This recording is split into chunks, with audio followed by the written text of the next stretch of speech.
Kajing yai purstet jong kajing pang coronavirus hapok kajala kaladang kiu kat banang mi kisngi.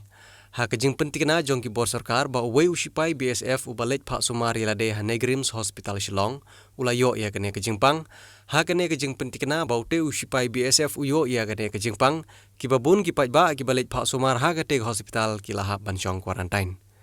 Uwei na pedeng kite kibalet pak sumari lade ha kate hospital ude na kasenong syakat riboh distrik. Ha kaba une orang ba ulathia ha kaju ka kamera bat ute usipai BSF. Kumta kum kajing kersian ya kajing don kam jong u bansyong quarantine na kaliang jong kinong mikmat ka umsning constituency UMLA uba Jason S Maulong ba di MDC ikong Magdalene S Maulong kilapha daw khausan borni menta kasngi sya kaying jong te orang ba ha kaju kapor hadu sap huingut kiwepat kibahaying kibaladon kajing ejan bat une orang ba kilha bansyong quarantine Wanong kong ngapan pau kajing sungu yaw blet ratendrat ba u MLA badan borom jungi Jason Maulong bala ai kajing rap nang benta basa quarantine po snong sakai di nakadaw ba kita ki lok snong kila sakhang santli giying nakadaw ba kilawan pik lani ke wa kilik ayu kilik bu yo nong pang hapo ni krem te na hadik nata nakaliang chungka health department ki wan ban budin yaki nang ba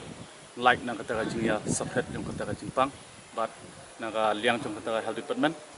naga PHC Marangar ila seneng ila kentu yaki bakin hapsa quarantine khat sausi apo ying tangkene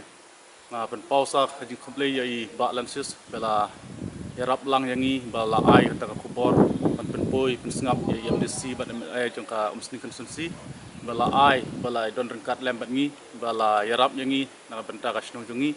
nga penpau ka kabakadu ya IMLA badan borom jungi bala ai bala sbon kata mensim ba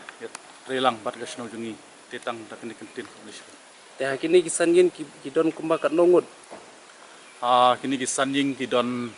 ka total bar khoi kidon sapuingon